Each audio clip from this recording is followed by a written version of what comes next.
Okay, what we'll do here today is go over the homework in section 6.1, which deals with fractions. And in problem number 1, it does say, write a fraction to represent the shaded part of this figure. And here we do have a figure here, and you can see that there are 1, 2, 3, 4, 5 parts that are shaded. So your numerator is going to be 5. The denominator is going to be the total number of parts that are in this entire figure. And in this case, there are 8 parts, but 5 of them are shaded. So the shaded part represents the fraction 5/8.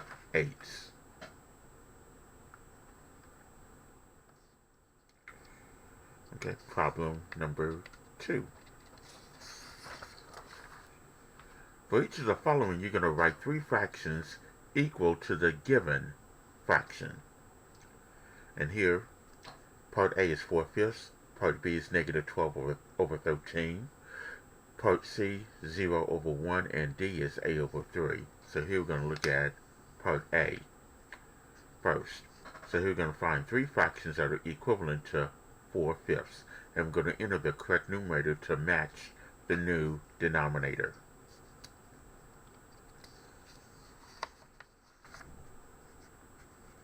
So in this case here we got 4/5, and we want an equivalent fraction with a denominator of 40. Well, for the 4/5, if we want a denominator to be 40, well, I know that 5 multiplied by what number, which will be 8, will be equal to 40. So I need to multiply the numerator and the denominator by 8. So here 5 times 8 will give you 40. So that means 4 times 8 will be 32. So the numerator for 4/5 with a denominator of 40 will have to be the 32. So 4/5 will be 32/40ths with this equivalent fraction. Okay. Now, for 4/5 with a denominator of 35, well, here 35 is a multiple of 5, so we have to multiply 7 by 5 to get 35, so we need to multiply the numerator by 7 as well. So in this case here, 4 times 7 will give me 28. So the 4/5 with the equivalent fraction with a denominator of 35 will be 28 over 35. And then for the 4/5 with a denominator of 10. Well, to make that denominator of 10, this 5 will have to be multiplied by 2 in the denominator. So the numerator will have to be multiplied by 2 as well. So here, 4 times 2 would be 8. So the equivalent fraction for 4/5 with the denominator of 10 will be 8 over 10. Okay, now part B is the same way. So here we're going to find 3 equivalent fractions for negative 12 over 13. 3 equivalent fractions with 12 over 13 for negative 12 over 13. So here negative 12 over 13, that has a denominator of 104. Now in this case here, to make that 13 have a denominator of 104, it had to be multiplied by 11. Because 11 times 13 will give you 104.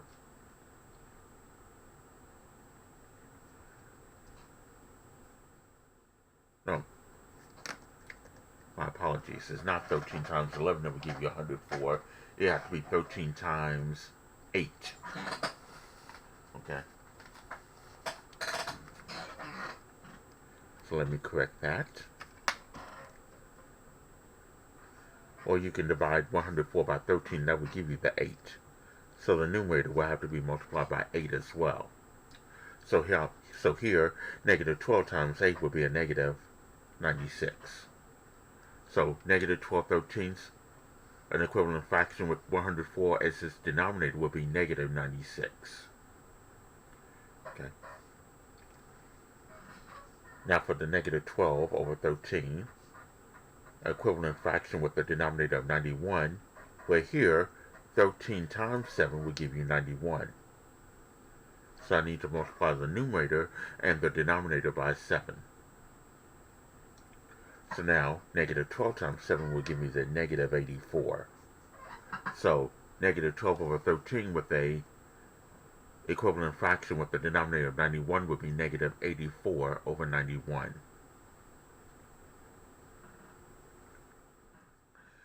And then finally negative 12 over 13 with a denominator of a negative 26. Well, for that denominator to become negative 26, this 13 had to be multiplied by negative 2. So I need to multiply the numerator as well by negative 2. So here I can also multiply the numerator and the denominator by a negative number. And it can be any number, positive or negative. So here, negative 12 times negative 2 will be a positive 24. So here, negative 12 over 13 with a denominator of negative 26 would be 24 over negative 26. Okay, now part C, in this case here you got three equivalent fractions for 0 over 1. So here's 0 over 1 with a denominator of 8. Well, in this case here, I had to multiply the numerator and the denominator by 8 because 1 times 8 will give me 8. So here in this case, 0 times 8 is 0. So 0 over 8 will be an equivalent fraction for 0 over 1. And also for 0 over 1 with a denominator of 7. Well, 1 times 7 will give me 7, so I need to multiply the numerator and the denominator by 7. So here, 0 times 7 is also 0. And then for 0 over 1 with a denominator of 2, I have to multiply the numerator and the denominator by 2 because 1 times 2 will give me 2, so 0 times 2 will give me 0. So 0 over 1 would be 0 over 2 as an equivalent fraction. Okay.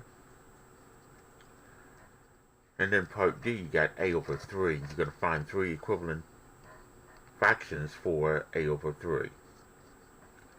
And in this case here, a over 3 with a denominator of 6. Well, if 3 times 2 will give me 6, that means I need to multiply the numerator and the denominator by 2. So here, a times 2 would be 2a. So a over 3 with the equivalent fraction for a denominator of 6 will be 2a over 6. And then a over 3 with the denominator of 48. Well, 3 times 16 will give me 48. So I need to multiply the numerator and the denominator by 16.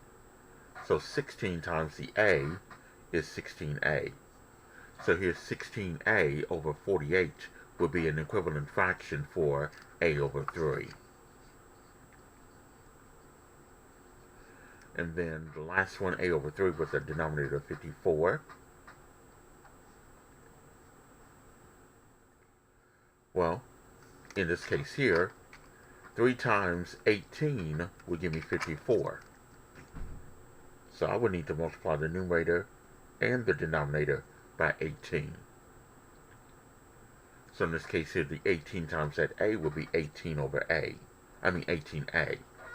So 18a over 54 would be an equivalent fraction for a over 3.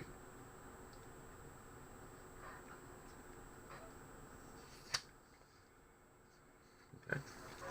Problem number 3 is to write the fraction in lowest terms. In this case here, you have 30 over 48, and you want to write that fraction in lowest terms, or what they call simplest form. Well, in this case here, you need to find the largest number that can go into 30 and into 48. In this case, I'm going to use 6. Because I know 6 goes into 30 and 6 goes into 48. So if I do 30 divided by 6, that's going to give me 5. 48 divided by 6 will give me 8. So the 30 over 48 in simplest form will be 5 over 8. Okay. Now, there are other ways that you can reduce this in lowest terms. That means you could write 30 over 48 as prime factorizations. Like 30 over 48, well, 30 would be 2 times 3 times 5.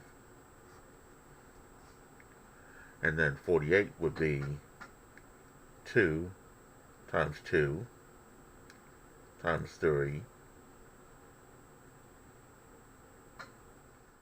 times 2.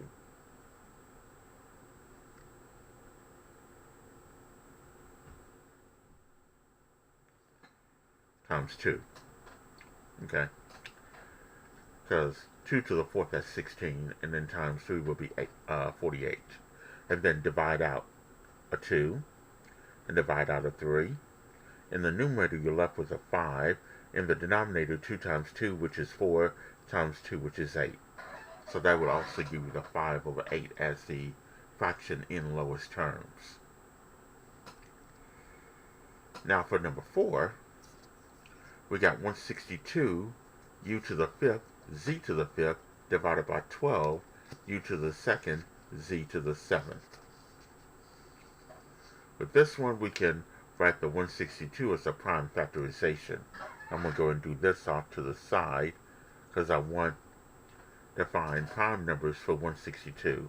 Well, I know 2 goes into 162 81 times. And then 81 can be broken up as 9 times 9. And then for each 9, that'll be 3 times 3. And this one also 3 times 3.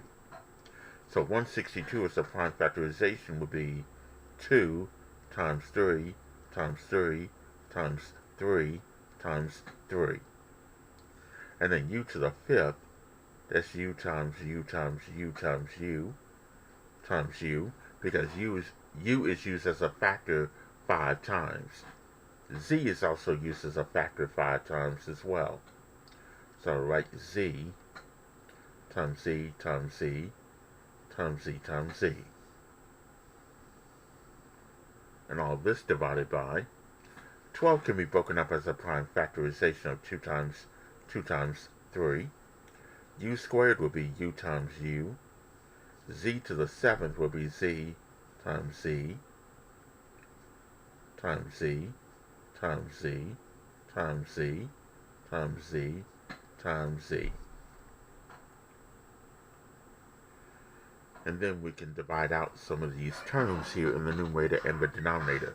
I can divide out a 2. I can also divide out a 3 as well. And also, I can divide out one u with this u, another u with this u, and a z can be divided out with this z, another z, another z, another z, and another z. So in the numerator, this is what I'm left with. 3 times 3, which is 9, times 3, which is 27. I'm left with u as a factor 3 times, so that's u to the 3rd in the numerator. The denominator, I'm left with a 2. All the u's are gone. I'm left with z as a factor 2 times in the denominator, so that's z to the 2nd. Now, of course, with the variables, you could use the quotient rule, where if you have powers of the same base and you're dividing, you can subtract your exponents here. And you have to be very careful with the z here, because z to the 7th is more than z to the 5th, so what's left after you subtract will remain in the denominator. So the final answer there will be 27 u to the 3rd divided by 2z to the 2nd in simplest form.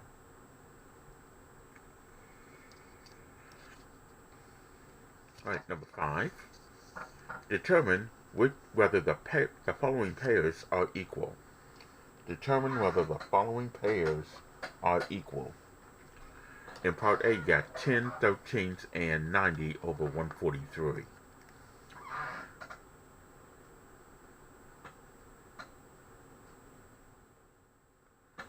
Now, the way I would do this is by doing what they call cross multiplication.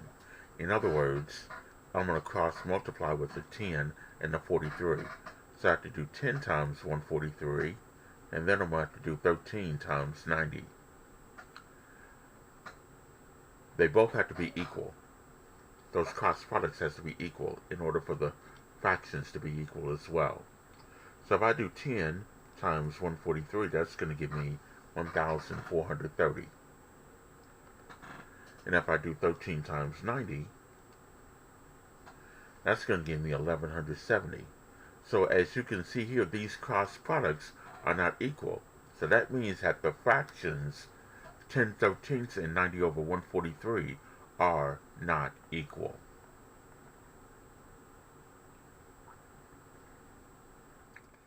And then part B, you got 12 24ths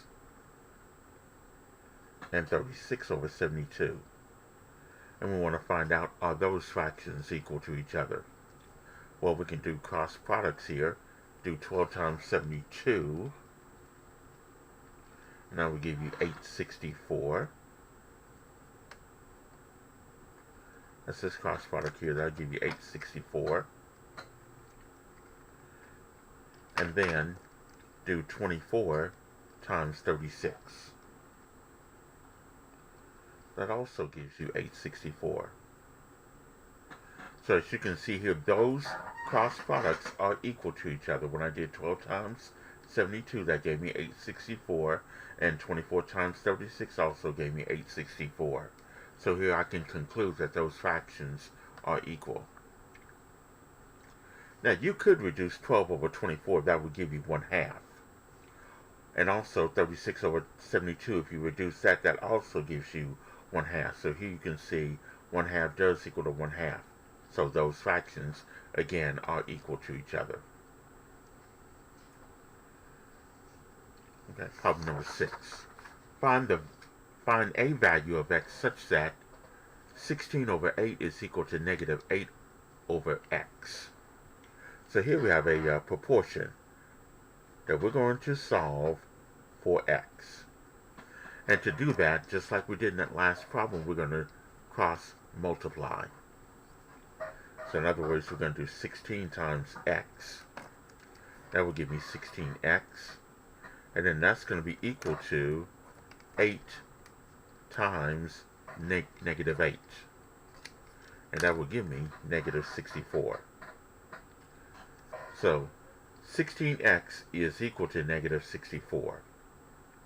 Well, to solve for x, we're multiplying by 16, so we need to divide both sides of this equation by 16. So this will be x is equal to, then negative 64 divided by 16 will be negative 4. So that means x equals negative 4 is the value of x. That will make 16 over 8 equal to negative 8 over x.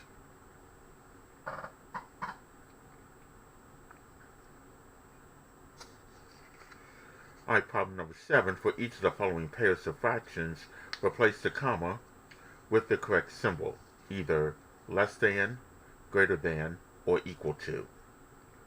So we're going to be choosing the correct symbol to make this statement true for each one of these. So here we got 5/8 and 4/7.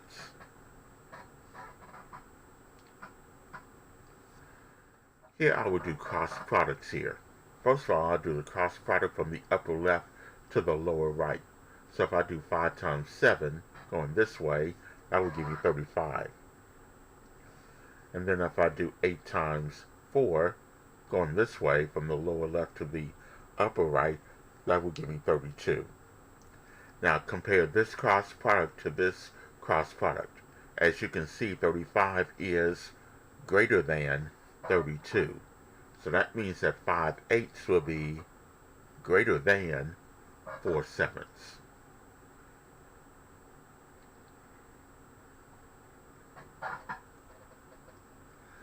Okay, part B, we got 7 and 3/4 and 7 and 4/5. Now the whole numbers I'm not worried about because they're both the same. So all I need to do here is compare their fractions, the 3/4 and the 4/5, by doing cross products as well.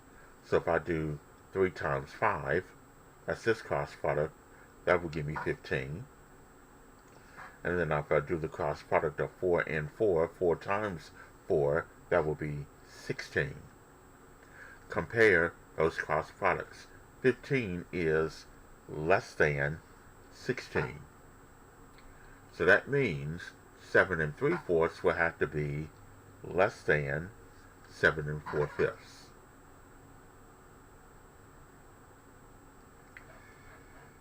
Okay. And part C, choose the correct symbol to make the following statement true.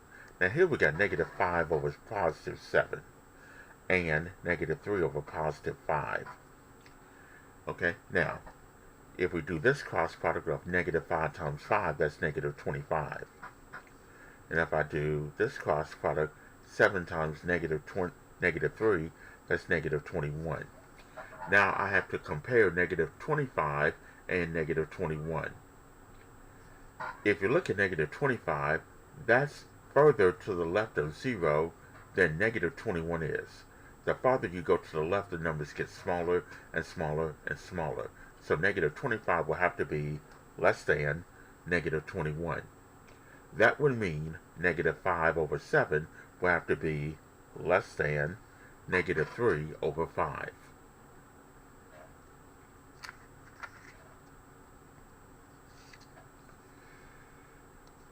Okay. Number 8. A scale on a map is 12 miles to the inch. What is the airline mileage between two cities that are 16 inches apart on the map? So here we have to design a proportion here. A scale is 12 miles to the inch.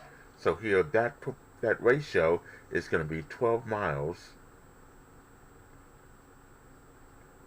to 1 inch. And then we want the airline mileage between the two cities that are 16 inches apart. So if this ratio is miles to inches, the other ratio will have to be miles to inches. And we're told that it's 16 inches apart, so the 16 has to be in the denominator. And the number of miles that we're looking for will have to be x. So here's my proportion here. 12 over 1 is equal to x over 16. Now if I do the cross multiplication here, 12 times 16 will give me 192. And that's equal to 1 times x. That's this cross product here. That's going to be 1x, or just x. And I'm done with that problem here. So here, this is going to be the airline mileage between two cities that are 16 inches apart on a map will be 192 miles. Okay. And finally, problem number 8. In Amy's algebra class, 6 of 34 students received A's on a test. The same test was given to Ben's class, and 3 of the 26 students received A's. Which class had a higher rate of A's? Well, let's write the ratio for Amy's algebra class. 6 out of 34 received A's. So that's 6 over 34. And then for Ben, 3 out of 26 received A's. So that's 3 over 26. So I do need to label this. That's Amy, and that's Ben. And we want to find out which one has the higher rate of A's. Okay, now let's compare ratios here by doing the cross products here. If I do 6 times 26, that will give me 156. And then for this cross product of 34 and 3, 3 times 34, or 34 times 3, that would be 102. So compare 156 to the 102. 156 is greater than 102, so that means 6 over 34 will have to be greater than 302. That would mean that 6 out of 34, that represents Amy's class. That would mean that Amy's class have the higher rate of A's. Okay. So here, that's how we do the setup of an application of a proportion and compare those two ratios together. So this should help you with the homework in section 6.1.